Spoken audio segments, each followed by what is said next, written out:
আসসালামু আলাইকুম। আজকে আমরা পার্টস অফ স্পিচের একটা গুরুত্বপূর্ণ পার্ট নাউন সম্পর্কে জানব। তো আজকের টপিকস হচ্ছে নাউন। সর্বপ্রথম আমাদের জানতে হবে নাউন কি।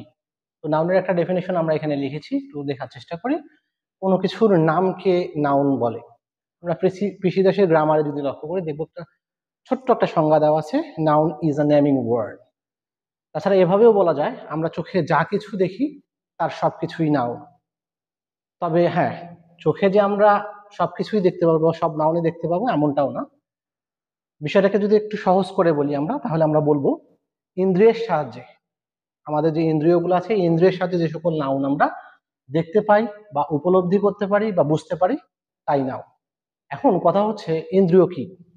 আমরা জানি মানুষ হচ্ছে পঞ্চ ইন্দ্রিয় জীব। আমাদের পাঁচটা ইন্দ্রিয় আছে: চোখ, নাক, জিহ্বা, কান এবং ত্বক। তাছাড়াও মানুষের আরেকটা এক্সট্রা ইন্দ্রিয় আছে পূর্ণবয়স্ক এবং সুস্থ সবল মানুষের, সেটা হচ্ছে বিবেক। এই মোটে মিলে 6টি ইন্দ্রিয় হয়। এই 6টি ইন্দ্রিয়ের সাথে যে নাউন মানে যে শব্দগুলো আমরা বুঝতে পারি সেটাই হচ্ছে আমাদের নাউন শব্দ। তো নাউনের আমরা জানবো এবার প্রকারভেদ। আমরা দেখছি এখানে তাই ইন্দ্রিয় গ্রাহ্যতার উপর ভিত্তি করে নাউনকে প্রধানত দুই ভাগে ভাগ করা হয়। তো কি কি? একটা হচ্ছে কনক্রিট নাউন। কনক্রিট, যার অর্থ হচ্ছে ইন্দ্রিয় গ্রাহ্য। আমরা আবারও বলছিলাম যে পঞ্চ ইন্দ্রিয়ের সাহায্যে যে সকল নাউন আমরা বুঝতে পারি তাকে আমরা কনক্রিট নাউন বলবো। পঞ্চ ইন্দ্রিয়, যেটা আমি আগেও বললাম, আমাদের যে পাঁচটা ইন্দ্রিয় আছে এই পাঁচটা ইন্দ্রিয়ের সাথে, অর্থাৎ চোখ, জিহ্বা, নাক, কান এবং ত্বক, এই পাঁচটা ইন্দ্রিয়ের সাথে যে সকল নাউন আমরা বুঝতে পারি সেই নাউনগুলোকে আমরা বলছি কনক্রিট নাউন। আবার এই কনক্রিট নাউনগুলিকে আবার আমরা পাঁচটি ভাগে ভাগ করছি। তার মধ্যে একটি হচ্ছে প্রপার নাউন। তো প্রপার নাউন আমরা কোন নাউনগুলোকে বলছি? যে নাউন দ্বারা নির্দিষ্ট কোনো ব্যক্তি, বস্তু বা স্থানের নাম বোঝায় সেই নাউনটাকে আমরা বলছি প্রপার নাউন। ডেফিনেশন দেওয়া আছে এখানে সুন্দরভাবে। আরেকটি বিষয়ে স্মরণ রাখবো আমরা, এখানে বস্তুর ক্ষেত্রে এমন বস্তু হতে হবে যেই বস্তুটি পৃথিবীতে শুধুমাত্র একটি মাত্র আছে। তাছাড়া যে কোনো বস্তুর কথা বললে হবে না। পৃথিবীতে যে সকল বস্তু একটি মাত্র আছে সেই বস্তুটি শুধুমাত্র প্রপার নাউন হতে পারে, তাছাড়া বস্তু কখনো প্রপার নাউন হতে পারে না। যেমন আমরা এখানে উদাহরণস্বরূপ লিখছি রহিম, করিম, পদ্মব্রিজ, সান, মুন, ঢাকা, দিনাজপুর। এগুলো হচ্ছে ব্যক্তির নাম, এরা বস্তুর নাম। পদ্মা ব্রিজ বলি বা ছান বা মুনের কথা বলি বস্তুর নাম, স্থানের নাম হচ্ছে ঢাকা, দিনাজপুর, এটসেট্রা। এবার আমরা জানবো আরেকটি নাউন আছে আমাদের, সেটা হচ্ছে কমন নাউন। কমন নাউন আমরা কোন নাউন গুলাকে বলবো? এখানে ডেফিনেশন লিখছি যে নাউন দ্বারা একই জাতীয় ব্যক্তি, বস্তু বা স্থানের সাধারণ নাম বোঝায়, অথবা যার দ্বারা কোনো জাতিবাচক নাম বোঝায় তাকে আমরা বলছি কমন নাউন।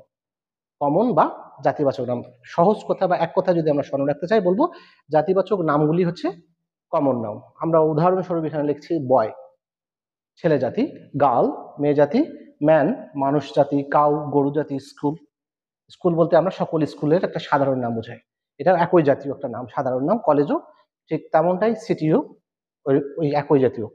ওকে, আমাদের থার্ড যে ওয়ানটা হচ্ছে সেটা হচ্ছে কালেকটিভ নাউন। কালেকটিভ নাউনের সঙ্গে আমরা এখানে লিখেছি যে নাউন দ্বারা একই জাতীয় ব্যক্তি বা বস্তুর দলবাচক নাম বোঝায় তাকে আমরা কালেকটিভ নাউন বলবো। অর্থাৎ যেই নাউনটা দ্বারা কোনো দলের নাম বোঝাবে সেই নাউনটাকে আমরা বলছি কালেকটিভ নাউন।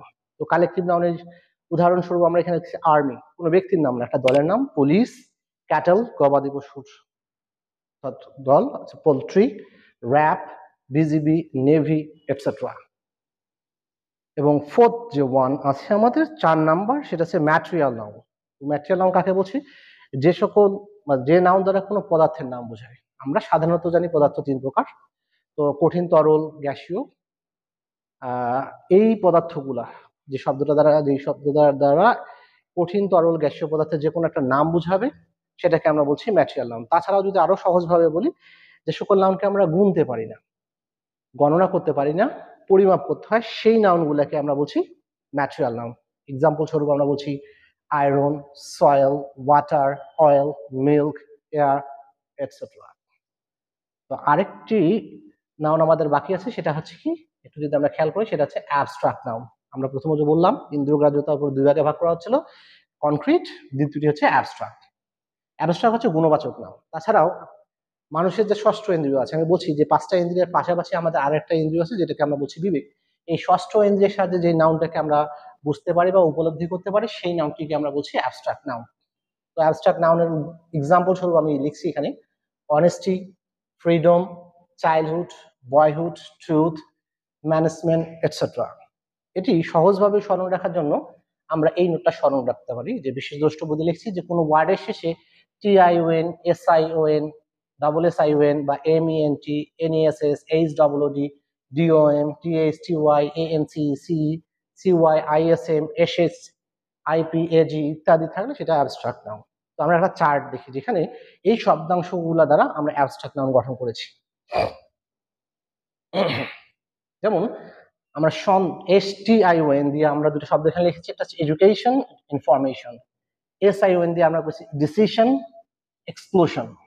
SSION দিয়ে আমরা করছি ডিসকাশন, পারমিশন। MENT দিয়ে আমরা করছি ডেভেলপমেন্ট, অ্যারেঞ্জমেন্ট। NESS দিয়ে আমরা করেছি কাইন্ডনেস, ডার্কনেস। হুড দিয়ে করেছি আমরা চাইল্ডহুড, ব্রাদারহুড। ডুম দিয়ে করেছি ফ্রিডম, কিংডম। TH দিয়ে আমরা করেছি স্ট্রেংথ, লেন্থ। TY দিয়ে আমরা করেছি বিউটি, অনেস্টি। ANC দিয়ে করেছি অ্যাটেন্ডেন্স, ইম্পর্টেন্স। আরো এখানে আমরা কিছু সাফিক্স ইউজ করি, আমরা সি এর কথা বলছি, CE। আমরা লিখেছি অ্যাডভাইস, জাস্টিস। CY দিয়ে আমরা করেছি ডেমোক্রেসি, অ্যাকুরেসি। ISM দিয়ে আমরা করেছি ট্যুরিজম, রেসিজম। SSIP দিয়ে আমরা করেছি ফ্রেন্ডশিপ, লিডারশিপ। AGE দিয়ে আমরা করেছি ম্যারেজ, ভিলেজ। TURE দিয়ে আমরা করেছি পিকচার, অ্যাডভেঞ্চার। URE দিয়ে আমরা করছি ফেইলার, প্রেশার। TUD দিয়ে করছি attitude, gratitude, altitude, solitude, etc.